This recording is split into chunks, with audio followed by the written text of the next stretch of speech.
नमस्कार dear students, 8th class. I hope आपने अच्छी तरह से अपना जो essay 1 असाइनमेंट टेस्ट हैं वो कंप्लीट किए होंगे। अब हम चलते हैं हमारे नेक्स्ट जो हमारा पाठ्यक्रम है उसकी ओर। तो उसमें से सबसे पहले जो हमारा विषय है, हमारा जो हिंदी का जो टॉपिक है, पाठ 11 सितारों से आगे। तो ये आप लोगों ने रीड भी किया है, हमने इस पर गूगल क्लास में डिस्कस भी किया है, लेकिन थोड़ी सी फिर मैं इसकी समरी आपसे डिस्कस करना चाहूँगी और इसके जो क्वेश्चन आंसर हैं उस पर भी थोड़ी चर्चा करना चाहूँगी। तो सितारों से आगे ये कल्पना चावला की एक यात्रा, उनके जीवन की यात्रा हम इसे कहेंगे। कैसे हरियाणा करनाल शहर से एक मध्य वर्गीय परिवार की ये बेटी जो है नासा पहुंचती है, एक बहुत बड़ी साइंटिस्ट बनती है, किन परिस्थितियों से जूझती है और कितने संघर्ष के बाद वो अपने इस मुकाम को हासिल करती है, इसके बारे में आप लोगों ने इस पूरे विषय में, इस पाठ में पढ़ा है।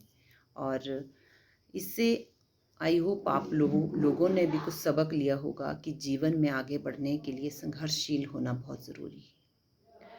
अगर हम मेहनत नहीं करते, संघर्ष नहीं करते, अपने लिए लक्ष्य निर्धारित नहीं करते हैं तो जीवन में आगे बढ़ना नामुमकिन है, अपने लक्ष्यों को पाना असंभव सा हो जाता है ना। तो सारी परिस्थितियों, जो विपरीत परिस्थितियाँ थी, उन्हें भी अपने अनुकूल बनाने का साहस रखने वाली कल्पना चावला ने हमारे देश का, अपने परिवार का, अपने प्रदेश का नाम रोशन किया और एक नया मुकाम हासिल किया है। तो इनकी जो ये अंतरिक्ष में जाने की जो भी इनकी ये इच्छा थी, वो इन्होंने अपने दृढ़ संकल्प शक्ति से, अपने आत्मविश्वास से, अपने संघर्ष से पूरी की। तो इससे संबंधित कुछ हमारे यहाँ पे प्रश्न भी हैं पाठ के, और एक्स्ट्रा जो अतिरिक्त प्रश्न है वो भी हम करेंगे। तो पहले जो पाठ में से प्रश्न हैं उन पर मैं थोड़ा सा आपको बताना चाहूँगी। जैसे पहला प्रश्न है आपके बुक में, यहाँ कल्पना की सोच अन्य लड़कियों से किस प्रकार भिन्न थी। तो ये हम पाठ में हमने पढ़ा है कि कल्पना जो थी उसने बचपन से ही अपने लिए एक लक्ष्य निर्धारित किया था।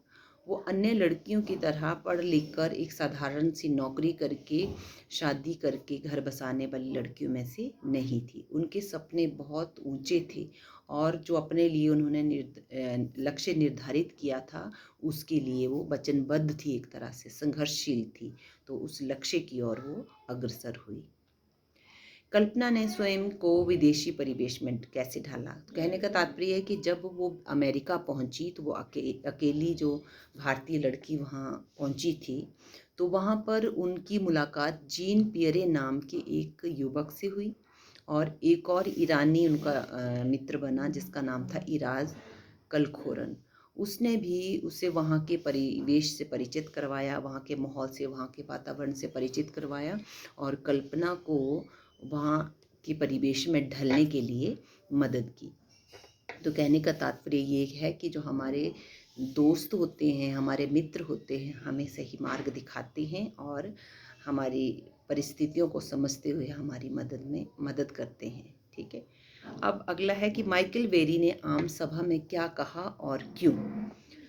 अब माइकल बेरी ने एक सभा में संबोधित करते हुए कहा कि अंतरिक्ष में जाने का ये जो मौका है ये बहुत ही कम लोगों को मिलता है, और जिसमें से कल्पना चावला भी एक लड़की थी जिसे ये मौका मिला था, तो वो बहुत ही भाग्यशाली थी।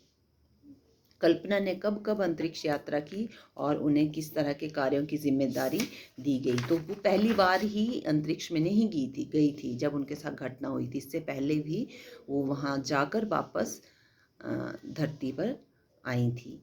ठीक है। तो सबसे पहले उन्हें प्रशिक्षण दिया गया, 1 साल का उनका जो प्रशिक्षण था अंतरिक्ष जाने का, वो उनका समाप्त हो गया था। उसके बाद 19 नवंबर 1997 को उन्हें अंतरिक्ष यान जो था उसमें STS-87, ठीक है, उसका एक सदस्य नियुक्त किया गया और चालक दल के साथ वो पहली बार उस यात्रा में सम्मिलित हुई। ठीक है। वो इंजीनियर थी और इंजीनियरिंग के कार्य जो भी रहते हैं रॉकेट में या जिस तरह के उनके यान की जो बनावट होती है उसमें वो अपना योगदान दे सकें। तो इस तरह से ये अभियान विशेषज्ञ के तौर पर भी वो वहाँ पर उस यात्रा में शामिल हुई। उसके बाद वो 1900 जनवरी 1998 में भी चालक दल का जो प्रतिनिधित्व उन्होंने किया और उस में भी वो उस यात्रा पर गई। और अंत में जब 16 जनवरी 1903 में जो ये उनकी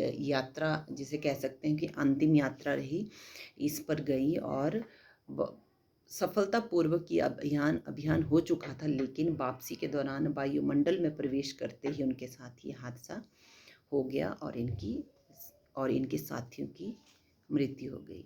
ठीक है, तो ये है यहाँ इनकी जो ये कार्य था अंतरिक्ष में जाने के लिए जो जो तारीखें यहाँ हैं वो आप लिख सकते हो। तो ये 4 प्रश्न हैं, इसके अतिरिक्त भी 4-5 प्रश्न ऐसे हैं जो हम और भी कर सकते हैं। हमारी अपनी आप लोगों की अपनी अभिव्यक्ति के आधार पर, तो उस पर भी हम काम करेंगे। वो क्वेश्चन मैं आपको ग्रुप में डालूँगी और आप उसके उत्तर अपनी अभिव्यक्ति के अनुसार लिखेंगे। तो ये कल्पना चावला की छोटी सी एक उड़ान जो जिसे कह सकते हैं, और आई होप आप लोगों ने भी इस तरह की जो पाठ हैं, इस तरह की जो सबक हैं, उनसे प्रेरणा लेते रहें और आगे बढ़ते रहें। इसी के साथ धन्यवाद। अगली वीडियो के साथ फिर उपस्थित होंगे।